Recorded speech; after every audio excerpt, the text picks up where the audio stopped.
Hello there, and I am Presley, and today I will be reviewing the second episode of the Bleach TYBW arc anime.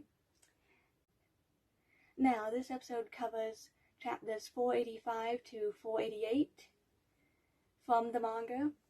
The episode's title is Foundation Stones, which is the same as chapter 485's title.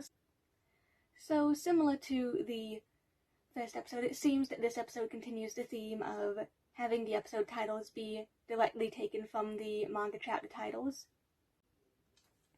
Now, the episode begins with a scene of Yuhabak, which picks up from last episode, from where that one cut off, with Yuhabak talking to Ludas after, severing the guy's arm, as one does.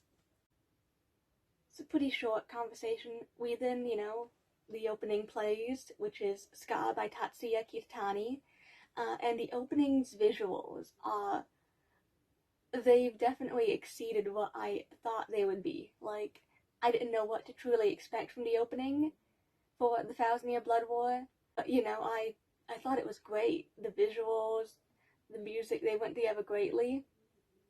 And to me personally, it felt like a Bleach opening, like, if that makes sense. Like, it felt like it belonged in Bleach. I feel like it's an opening that marks the return of the Bleach anime perfectly.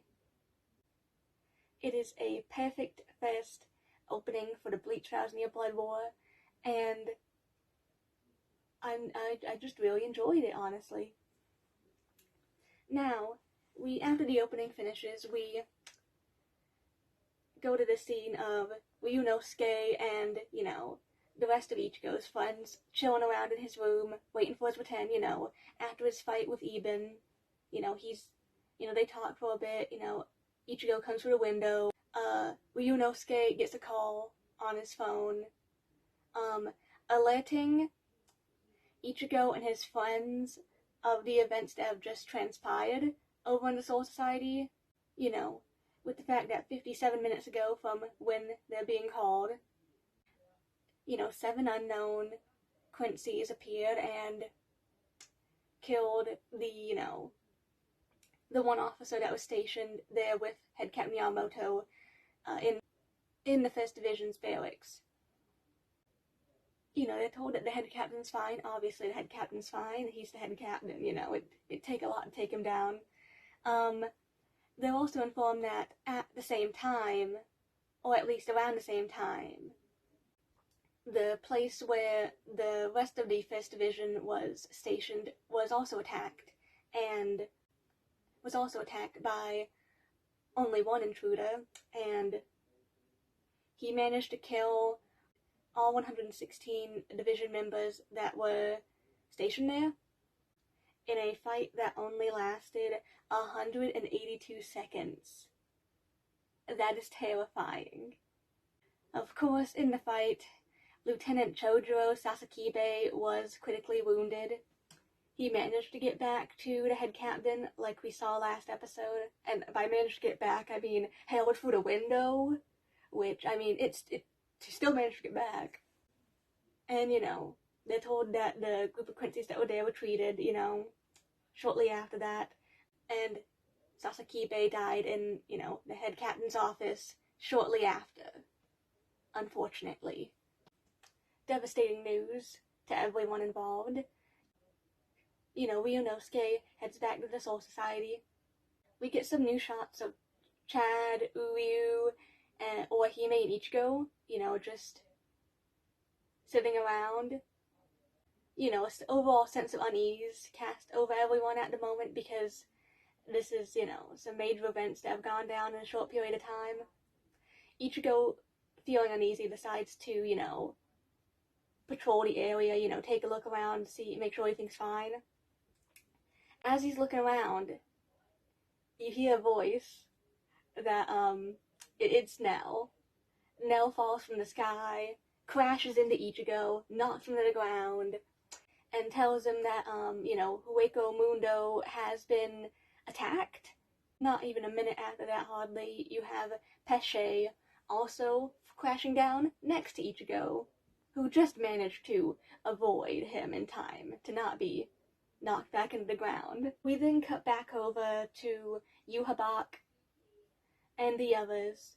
We have a bit of dialogue from them going back and forth, not really much, until Yuhabak walks up a flight of stairs to a curtain, pulling it back to reveal none other than Halle Bell, who is currently chained up. We then cut over to Chojuro Sasakibe's funeral, where you can clearly see all the other captains in attendance. You can see the head captain devastated over the loss of Chojuro.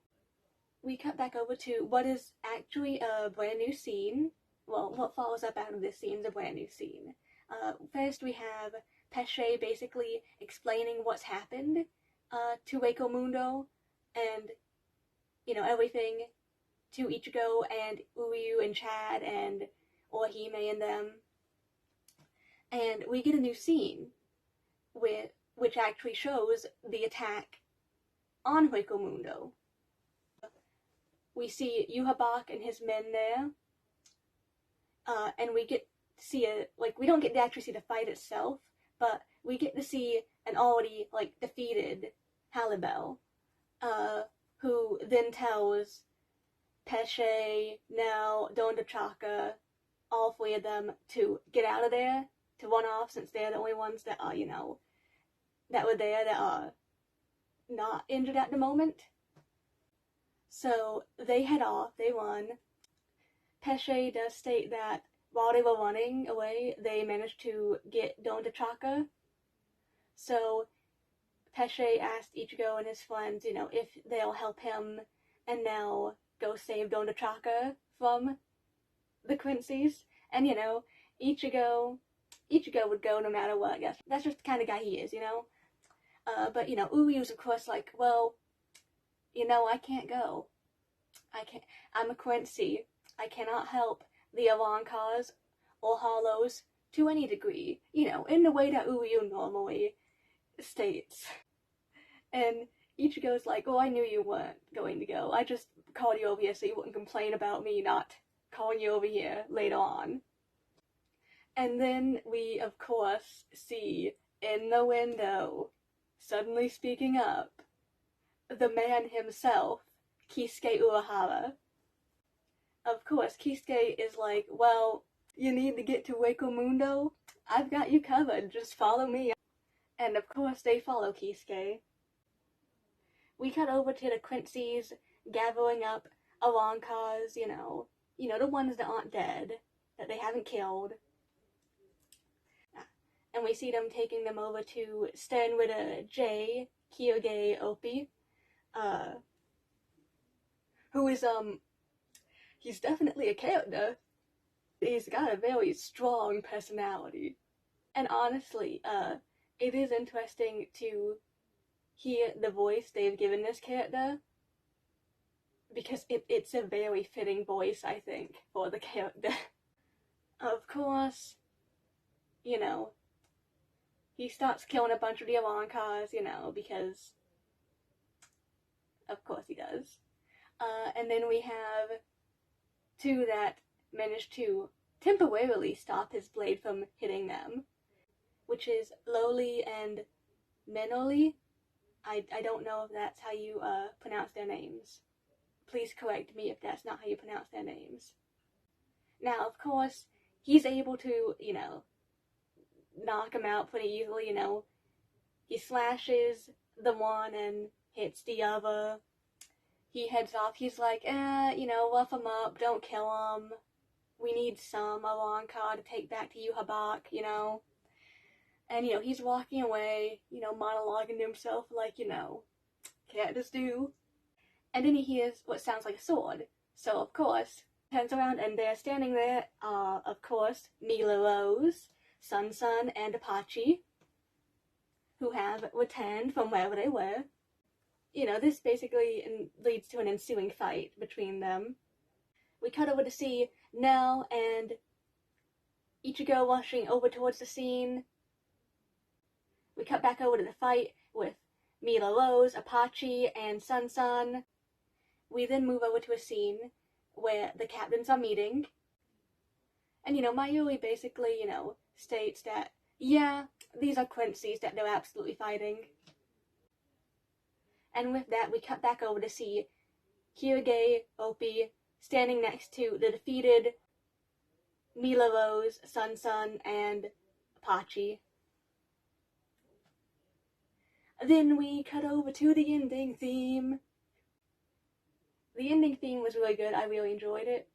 I like the fact that it's just, showing the different swords of the different Soul Reapers. Really cool. The end of the episode does in fact feature another opening poem. The opening poem from volume 56. Which does continue the theme of each episode so far having one of the opening poems from the volumes featured at the very end, which I will restate what I stated last time. I think that's really cool because it's such a cool small detail. In regards to my overall thoughts from the episode, I thought it was a amazing episode. Like the pacing was great once again.